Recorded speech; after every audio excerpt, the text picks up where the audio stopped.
Isaías Goldman es el especialista en aire acondicionado y calefacción. Todas las marcas, todos los productos y sus repuestos con la mejor financiación. Isaías Goldman es el especialista. Bulnes, esquina Pringles, teléfono 589-0033.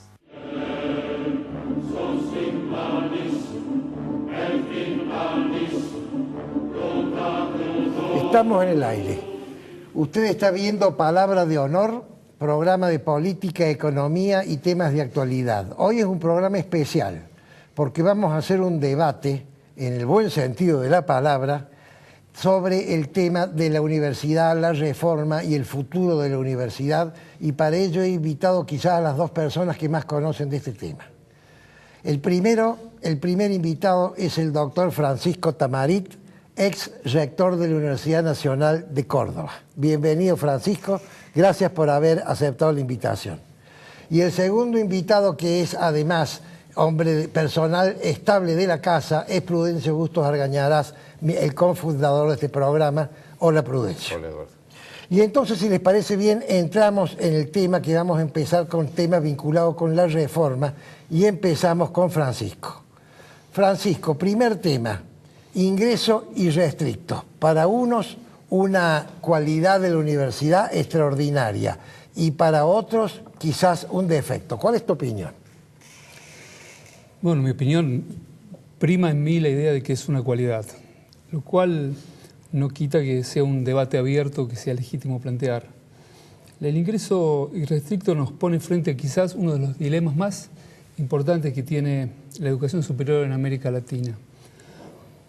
¿Cómo enfrentar la idea, o conciliar la idea, mejor dicho, de que estamos lidiando con un derecho humano, algo que atañe a las garantías que las personas tenemos y que le exigimos al Estado, frente a la idea de que es un bien común? Es algo que tiene que atender a los intereses colectivos de la sociedad. Vos sabés que en nuestra tradición la educación superior estuvo principalmente inspirada en la idea del derecho humano individual, y a esa tradición le debemos muchas virtudes de la educación superior de América Latina, que sin duda se destaca por la cobertura, por la calidad, por el reconocimiento internacional. Pero la dimensión social también es importante. Yo creo que en un mundo en el cual el conocimiento es el valor más importante que tienen las sociedades contemporáneas. Sobre todo ahora. No hay nada. Hoy en día, lo estamos viendo con la cuarta revolución tecnológica, no hay nada que sea más valioso, no hay recurso natural, no hay ningún otro bien más importante que el conocimiento.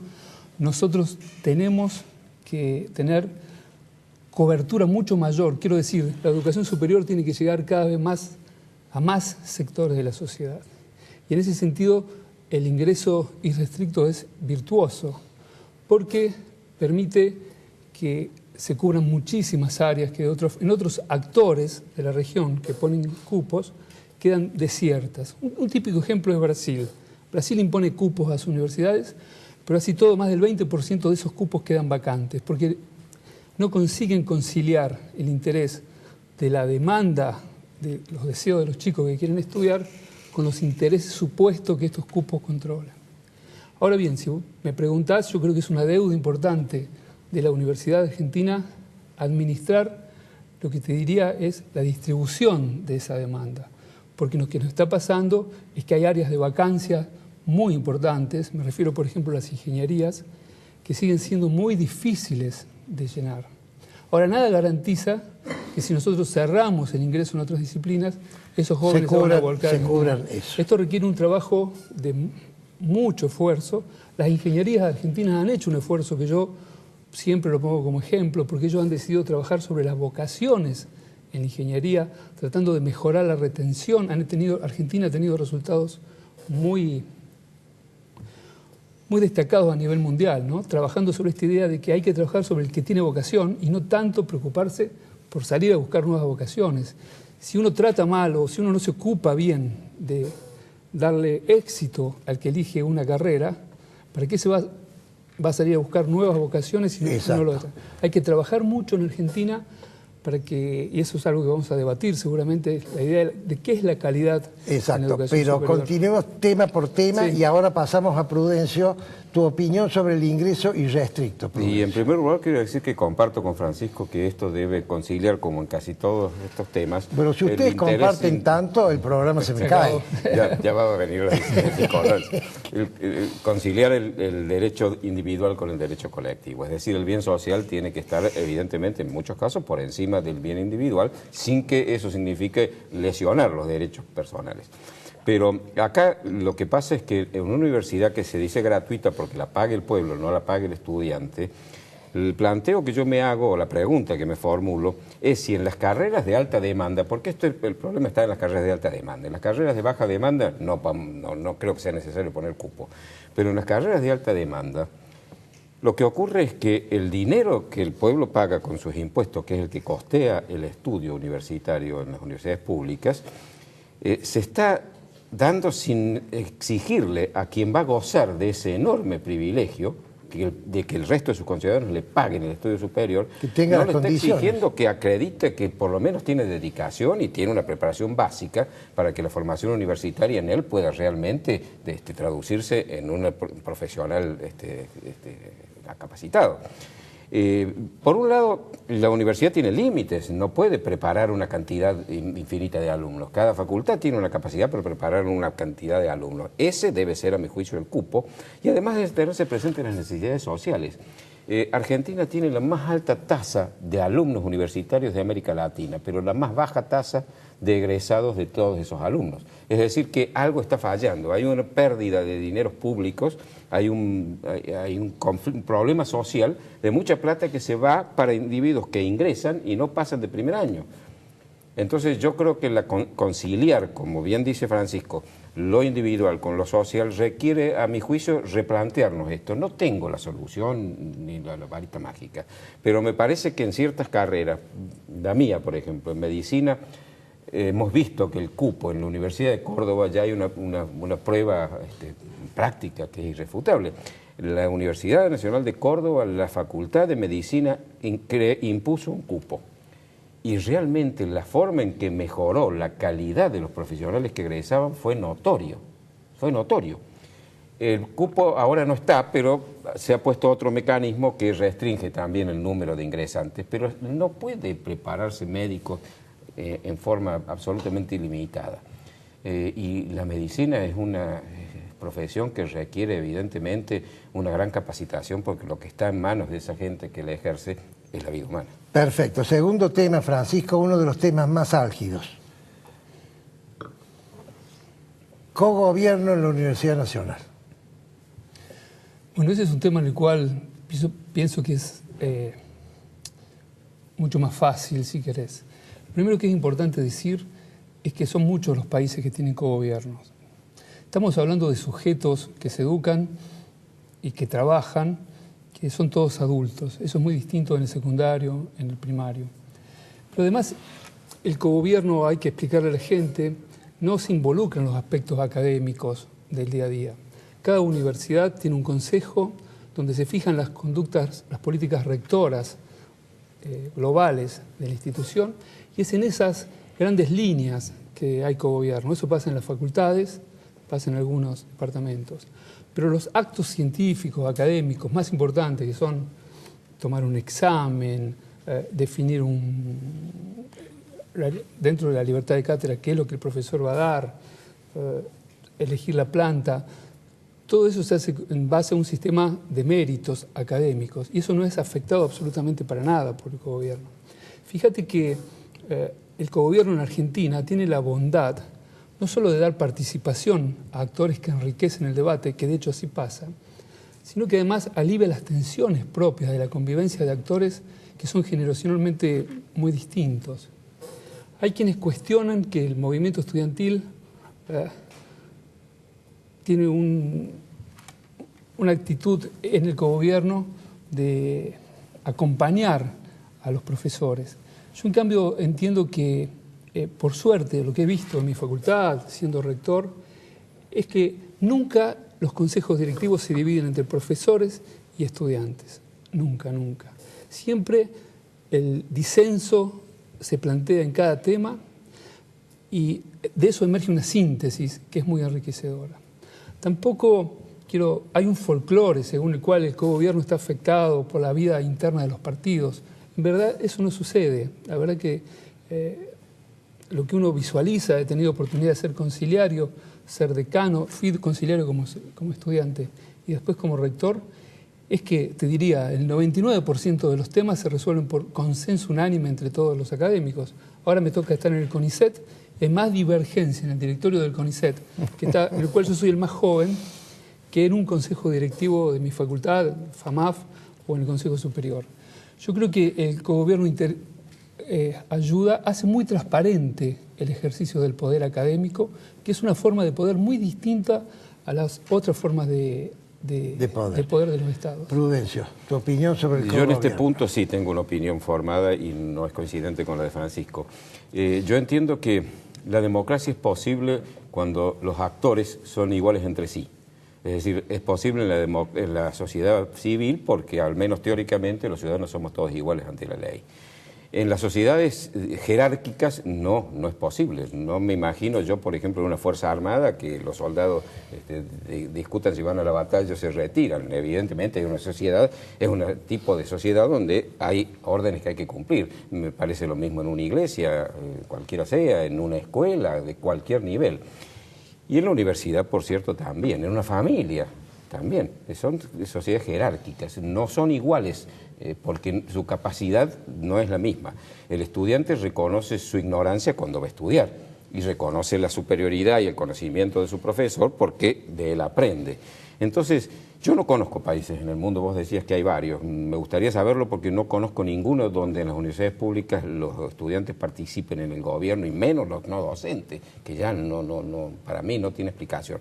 Para mí está contra la naturaleza de las cosas. El que va a aprender tiene que ser oído, porque la razón de ser de la universidad es el estudiante. Sería absurdo una universidad que no escucha la opinión de los estudiantes, pero que participen en el gobierno no me parece bueno. Incluso eso ha hecho que las facultades y la universidad en general se convierten en una especie de campo de agramante donde se debaten cuestiones ya político-partidarias. Y yo creo que hay que educarlos para la democracia a los ciudadanos, pero la universidad no debe ser el ámbito de la disputa partidaria. Y lo hemos visto con reuniones de Consejo Superior donde realmente han sido casi escandalosas. Entonces, me parece que la universidad debe ser manejada por el cuerpo docente. Perfecto. Francisco, la tercera pregunta te iba a preguntar autonomía, pero te lo pregunto de otra forma. ¿De quién es la universidad? ¿De las autoridades, de los docentes, de los alumnos o del pueblo que la paga? Del pueblo que la paga. Creo que esa es una concepción universal. Hay muchas tradiciones universitarias, la sajona, la francesa, la alemana, la oriental de Japón, y yo creo que en la cabeza de todos está que la educación superior en general, déjame que incluya también a quienes se forman en educación superior no universitaria, tiene un valor estratégico para las sociedades. Siempre han sido un bien que las sociedades, si lo han sabido usar, ha sido muy importante. Volvemos a lo que hablábamos al principio, en una época en la que el conocimiento es un valor muy preciado, lo vemos hoy en las sociedades de los países más prósperos. Las universidades cobran un rol estratégico muy importante, así que sin duda a la respuesta tuya yo respondo diciendo es de toda la sociedad. Y eso plantea dilemas bastante importantes, lo cual no imposibilita que la universidad sea gestionada por los universitarios, pero tiene que estar los universitarios siempre atentos a la participación ciudadana. Una solución sería que la estrategia superior la pone la comunidad y la táctica la manejan los universitarios. Bueno, eso puede ser. La autonomía es un bien muy preciado, pero de hecho eso sucede, porque quien fija las políticas públicas de educación superior son el gobierno nacional, en el caso de las universidades nacionales, los estados provinciales, en el caso de las universidades provinciales, y además de la formación a través de los institutos terciarios o de educación superior, depende de cada una de las jurisdicciones. O sea que, aunque la universidad sea autónoma y autárquica en muchos aspectos, siempre estamos sometidos a las directrices, básicamente te diría, a través del presupuesto y de algunos otros programas de las autoridades de turno, ¿no? Eso es así. Eso produce conflicto, como produce conflicto en el ámbito de los empresarios, el vínculo con los estados nacionales o provinciales o municipales, como produce en el ámbito laboral, de las organizaciones sociales, de las organizaciones profesionales. Pero yo creo que la universidad, desde el año 83 para esta parte, ha hecho una gran evolución en el sentido de involucrarse cada vez más en los problemas de la gente. No tanto a través de relaciones conflictivas con los poderes, sino a través de vínculos virtuosos en los cuales, a través de la formación de recursos humanos, también de la investigación y de la transferencia, se atienden problemáticas reales que tiene la sociedad. Bien, ya vamos a profundizar en ese tema. Tu opinión, Prudencio, sobre la autonomía y quién es el dueño de la universidad. Claro, bueno, el dueño de la universidad pública es evidentemente el pueblo, el nombre lo dice. El dueño de la universidad privada son personas jurídicas particulares. Pero evidentemente el interés público, como bien dice Francisco, está en ambas, no solo en las estatales, sino también en las privadas. ¿Por qué? Porque el resultado de la educación universitaria es de interés de la sociedad en su conjunto. Pero en las universidades públicas, además, es el pueblo, porque el pueblo es el que la está pagando. En la universidad privada paga cada uno, en la universidad pública, Argentina por lo menos, paga el pueblo en su conjunto. Entonces, yo creo que sí, tiene que haber un nivel de autonomía en donde el Congreso de la Nación, que es el representante del pueblo, sea el que, o en los casos de las universidades provinciales, pero también el Congreso de la Nación debe dar normas generales que sean para todo el país, porque hay una facultad delegada también por las provincias. Entonces, esa autonomía debe existir. Ahora bien, dentro de eso yo creo que hay que rescatar otro concepto parecido al de la autonomía, pero no igual, que es el de la autarquía. Me gustaría que las universidades, cuando hablemos de la gratuidad, o que creo que es otro tema, lo voy a desarrollar un poquito más. Creo que si las universidades pudieran tener la generación de sus propios recursos y no solamente lo que le da el presupuesto público, entonces sí tendrían posibilidades de, en el nivel que corresponde, poder tomar decisiones con mucho más posibilidades de concretarlas, porque no están sujetas al presupuesto que el Congreso les da. ¿Vos estás pensando en la primera universidad jesuítica que hubo en Córdoba? No, es distinto, la situación sí, es totalmente distinto. Bueno, yo quería hacer una aclaración, coincidiendo un poco. Yo me refería a las universidades públicas, pero cuando uno incluye a las privadas también, si bien es cierto que de hecho tienen un dueño, hay que tener presente que, como pasa en muchos ámbitos de la vida, la educación básica o la salud, también las entidades privadas involucradas en la educación superior están gestionando un bien público. Claro. En ese sentido, tienen que compartir, y de hecho yo creo que comparten, objetivos comunes con las universidades públicas, en el sentido de atender a necesidades originadas en esta concepción de un bien, ¿no? Quiero decir, es muy distinto, vos lo sabes, Prudencio, como médico, es muy distinto quizá la gestión de una clínica privada y un hospital público.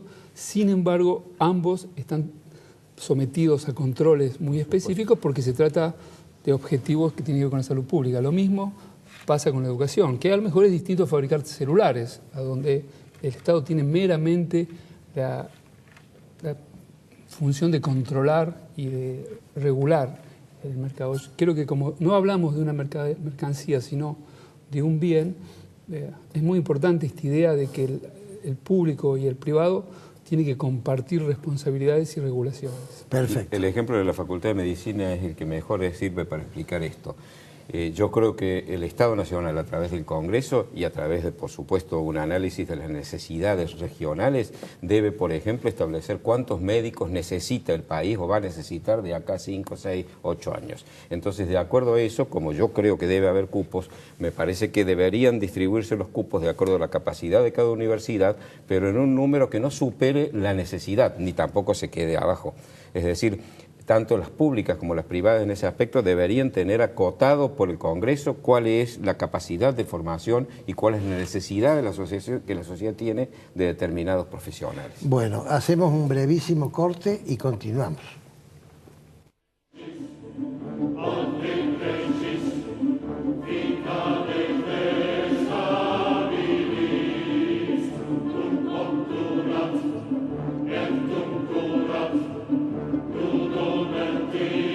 Isaías Goldman, el especialista en aire acondicionado y calefacción. Todas las marcas, todos los productos y sus repuestos con la mejor financiación. Isaías Goldman, el especialista. Bulnes, esquina Pringles, teléfono 589-0033.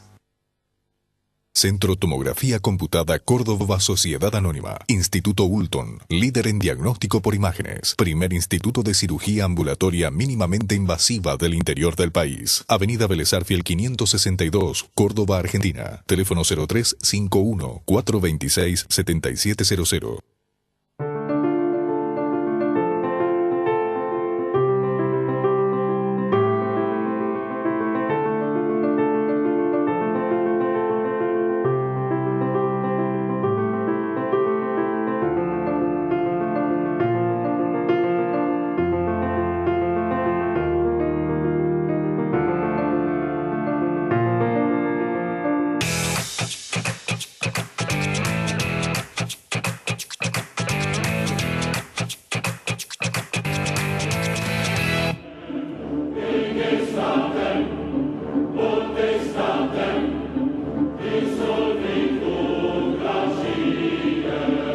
Bueno, estamos hablando de la universidad con el ex rector Francisco Tamarit y con el historiador Prudencio Bustos Argañarás. Y pasamos, Francisco, quizás al tema más álgido de todos, que es el tema de la gratuidad. ¿La universidad debe ser paga o debe ser gratuita?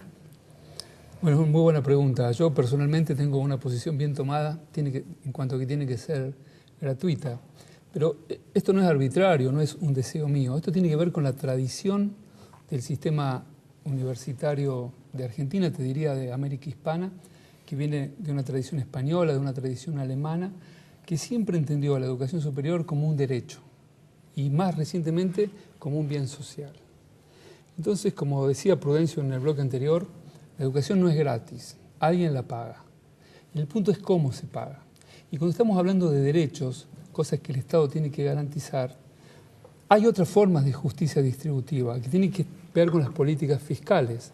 Yo creo que aquel que tiene más recursos tiene que pagar más, pero tiene que hacerlo a través de políticas fiscales, porque de alguna manera las experiencias muestran que ahí donde se ponen trabas de tipo económico, se cercena el derecho de los sectores que menos recursos tienen a acceder. Alguien podría preguntar, bueno, pero ¿qué pasa con los sectores que sí pueden pagar? Esos límites son muy difusos y las sociedades que han discutido y debatido esto dentro de la idea del derecho individual y del bien colectivo han entendido que la mejor forma de garantizar esto es universalizar el derecho.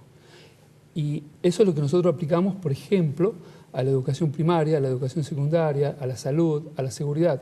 No le cobramos a la gente, independientemente de cuánto reciben, por el uso o por el acceso a esos derechos. Entonces, yo pienso que es muy importante hoy en día, lo podemos charlar en vista del futuro, apartar cualquier idea o tentación de tratar a la educación superior como una mercancía. Me parece que eso es muy difícil. Y en la medida en que nosotros empecemos a cobrar conforme uno reciba, vamos a estar atravesando esa frontera delicada que va a ser de que el interés se ponga en recibir plata a cambio de un servicio educativo, cuando en realidad lo que nosotros tenemos que hacer es proveer un derecho. Perfecto. Prudencio, gratuidad. Creo que en este tema volvemos al mismo planteo inicial, es decir, conciliar el derecho y la conveniencia y el bien particular con el bien social. La pregunta que yo me formulo es, en un país como la Argentina, en Alemania la universidad es gratuita, pero casi todos los alemanes hay una cierta paridad socioeconómica que permite que cualquier alemán, con muy pocas excepciones, pueda mandar a su hijo a estudiar. Entonces ahí la universidad gratuita, bueno, es una forma de distribuirla que no es mala. Yo lo que creo es que en la Argentina el problema es otro. El hijo de los sectores menos favorecidos de la sociedad no va a la universidad, no puede ir. Cuando llega a cierta edad, el padre lo tiene que poner a trabajar para poder llegar a la familia más recursos. Entonces, y ese hombre está, cada vez que va al supermercado, que compra carne, leche, lo que fuere, está pagando con su impuesto el estudio de los hijos de gente que sí puede pagar. Entonces me parece que hay una redistribución perversa de recursos en esa supuesta gratuidad. Yo no estoy diciendo que todos paguen y el que no pueda pagar no vaya, no, al contrario. Esto viene también con la autarquía que yo creo que debe tener la universidad. La universidad tendría, además de los recursos que le da, los recursos presupuestarios, tendría el ingreso de todos aquellos que sí pueden pagar y que tienen que pagar, porque además el que paga valora mucho más lo que recibe que el que no lo paga porque se lo paga otro. Pero, ¿qué pasa con esos sectores que no pueden, con una clase media baja que no puede pagar? Pues señores, existen los préstamos de honor, es decir, que el estudiante no paga hasta tanto se recibe y cuando empieza a generar recursos a través del ejercicio profesional, empieza a devolver eso. Existen las becas y debe haber muy buen sistema de becas para que el que no tiene plata y realmente no puede ir a la universidad por sus propios recursos, pueda no solo pagar, ir y pagar él con la beca y que ni siquiera el compañero sepa que la beca la recibe, que la paga con la beca y no con la plata de su padre. Y además, que esa beca le permita a quien vive fuera de ciudades universitarias y tiene que trasladarse a vivir fuera de su lugar de origen, pueda también ayudar a costearse eso, porque eso es importantísimo. Me parece que hay que replantearse este tema de la gratuidad. No creo que sea socialmente justo que el hijo del pobre o que el pobre le pague al rico los estudios universitarios. Perfecto, nos queda un minuto para cada uno con un tema que no puedo dejar de tratar. Francisco, vos has sido rector y quizás lo vuelvas a hacer más adelante, porque sos muy joven.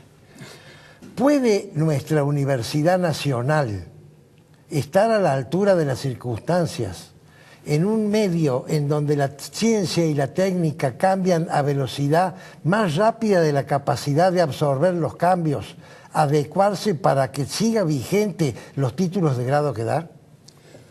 Sí, yo creo que sí. Creo que es difícil, es el gran desafío. ¿Cómo atender a una educación que tiene que dar cuenta de un cambio tecnológico que nos impide saber cómo va a ser el mundo de la tecnología dentro de 5 años? Creo que es un tema de debate constante dentro del mundo de la universidad.